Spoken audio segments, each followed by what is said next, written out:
Hello world, and welcome to another episode of Craft Beer and Crypto, brought to you by jkjdigitalassets.com, your one-stop shop for crypto education and information and everything you need to know to make your way down this path of crypto wealth. Hey folks, today I've got Javier, I've got John with me. I know it might be a little confusing, we're all out of order here, but you know what? It's road trip day. We decided to come into town, sit around a fire pit, come to one of our favorite local breweries, have a couple of beers here. We love this stuff. I'm having a great Irish stout, because you know what? It's almost St. Patrick's Day, so you gotta have an Irish stout. Could do an amber red if you wanted to, that'd be great. But hey, today I'm going with the Irish stout. It is phenomenal. And I tell you what, we're gonna try to keep this short today because we got stuff going on. We know you're busy people, but hey, Javier, what are y'all having over there? It looks like y'all got the same thing, right? Got the same thing. I'm not much of a beer drinker, so I'm drinking a lager. That's good, man. Keep it simple, keep it easy. John, you go ahead and explain that. Standard issue boilerplate lager. It's wonderful. Cannot go wrong. Well, that is good. That is good. Hey, like I said, you know, we've been interested. We've made a few road trips in the past. We've branched out to Puerto Rico. We've gone to a wonderful place, Hamburger Hill. If you're ever in Puerto Rico, go check it out. Best hamburger in the world. Stuffed plantains, you can't beat it. But hey, we won't go back down that road again. But hey, we wanted to get out here, enjoy the sunshine, enjoy the fire pit, and just talk to you for a few minutes. There are some interesting things going on in the crypto world right now. You know, we're located in Virginia, and we just saw a pretty interesting news article that came through about something that the Virginia Senate had done. So y'all want to expand on that a little bit? Yeah, absolutely. You know, looks like the Virginia Senate passed a bill that gave banks the authority to take custody of your cryptocurrency, so long as they were able to have the protocols in place to keep it secure, to maintain safety, right? Okay. So I guess John and I have been going back on this one here. We believe in the stepping stones, right? So this whole bill, you know, I can read the line in it that bothers me the most, but John kind of pointed out that these are just things that keep on lending to the legitimacy of cryptocurrencies as we move along. So the way the line was written, it kind of felt like they didn't know what they were talking about in the first place. And I'm pretty sure they have I am pretty sure they have a cryptocurrency expert somewhere in there and trying to write the legalese around this thing to allow banks to take custody and hold it for you. So where that's going to go, I don't know. John, your thoughts? So I have a couple thoughts. Like, it said you had to have protocols to protect the investments, and I don't know what that means. Like, I'm really curious. You've got my attention. Yeah. So whenever a government, you know, does something to try to regulate crypto, it just emphasizes how legitimate that investment is. So you'll see a bump because it becomes more legitimate and more mainstream, but I'm curious, you know, what they mean by protect. You know, is it a fiduciary protect, or are you looking for like internet security? I'm not sure where they're at with that. So I'm interested. It adds to legitimacy, but I'm also skeptical. We'll see. I mean, we'll definitely learn more as time goes on. Well, I think it's great that they're taking these couple of steps. I mean, to me, it feels like at this point, if they're saying that they want to back up banks that are going to hold that, it's just another step in that acceptance curve of people getting out there and understanding that this is a legit means of wealth. It's a legit way to hold money that we're going to move forward with. And I don't think it's going away. I certainly don't think it's going to go away. I'm pretty sure the banks have been screaming. I mean, think about it. You go to an ATM, and these days, what is it, $3, $4, $4.50, $5 ATM charge, right? Mm-hmm. And they see some of these fees at some of these exchanges. I'm pretty sure bankers are going, "Oh my God, we're missing out on the fees." So, you know, there you have it. That's my because as we move around through some of our exchanges, we definitely pay more than $3 in fees. So yeah, there are $7.50 day is a happy day. That's it. Another big thing is that you have a lot of individual states that are trying to figure out a way to wiggle in on this crypto regulation thing, and it all just screams the fact that the federal government is not stepping in to make those regulations. That's kind of the lay of the land. You know, gambling was one arena where they, you know, when the federal government didn't regulate, then all the states had to individually regulate.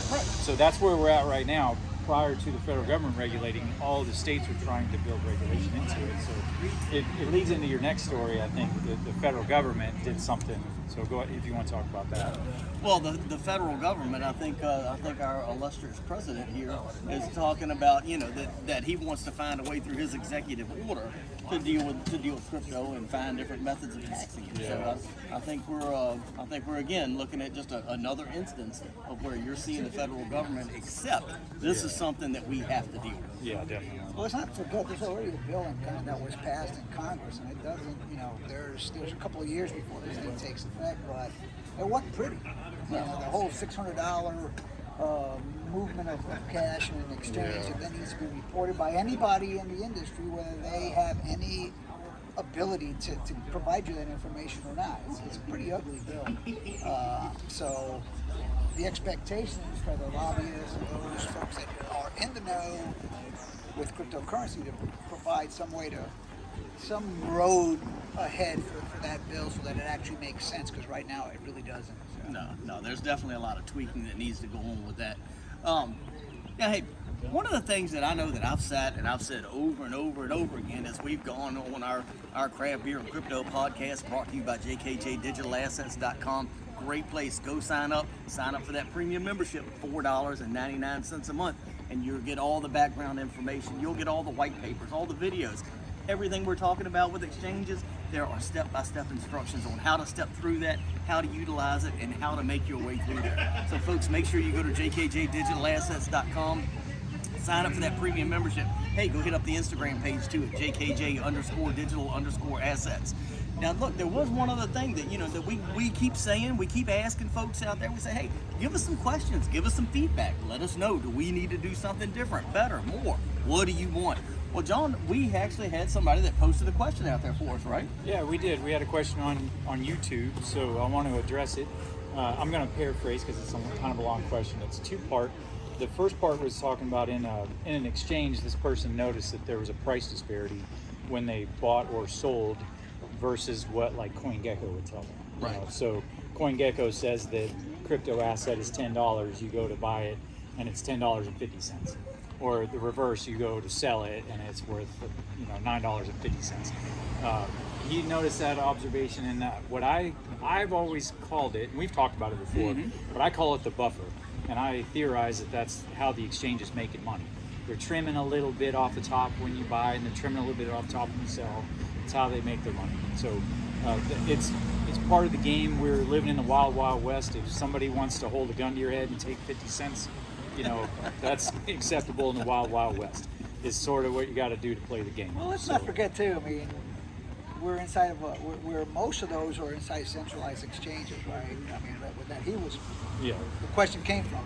But you look at if you go to DeFi network and how much that is, you're going to go by what the gas fee is at the time, right? So when we're talking about whether they take a little bit off the top, off the bottom, when you buy, sell, it really is pretty small when you compare that to what's happening in the decentralized exchanges. Now, don't get me wrong.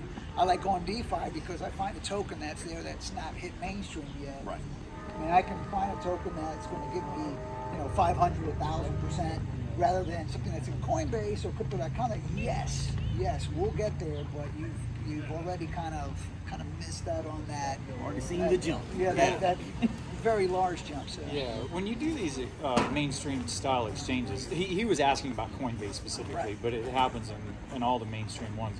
You get a service when you use those exchanges, and it's very mainstream, it's very reliable, it's very protected, it's very secure. You have all that. If you're going to go the other direction and go to something that's a little more wild, wild west, like KuCoin, for example, you're going to get an immediate price on what you're buying or selling, but as we know that you're a little bit on the fringy side of the topic in that place. So it's complex to get to it. The fee structure is really steep. All those things, you're not going to get something for free anywhere. You're going to get all that security and all that ease and the mainstream feel. You're going to pay the buffer. Right. The buffer's going to happen. If you want a real thing on KuCoin or one of the other ones, there's going to be fees. It's going to be fringy. It's just the lay of the land. It's how the game works. Well, there's a lot of steps that go into that, and there's a lot of steps to navigating through that, all of which are spelled out on jkjdigitalassets.com. The white papers step you through that. So hey, if you want to avoid some of these fees, you want to go a little outside the box, we tell you how to do that.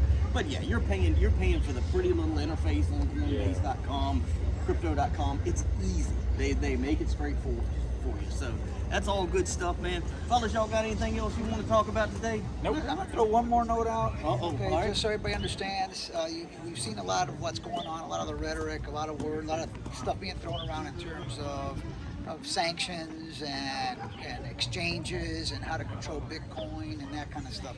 The only thing I want to get to here is that, and I think that's what we're going to start talking about here in the future when we start making our videos. You're going to start seeing videos pop up on Trust Wallets,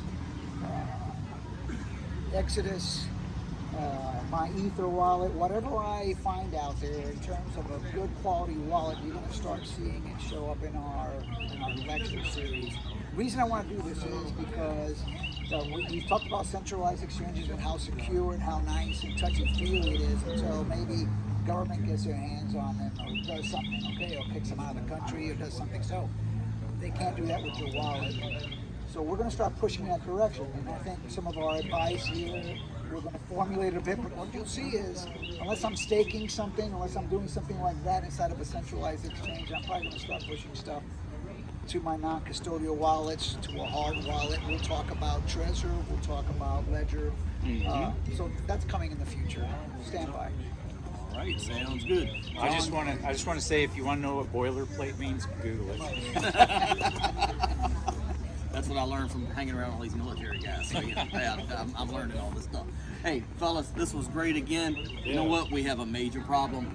I see 1, 2, 3 mugs that are almost empty. It's time to go refill.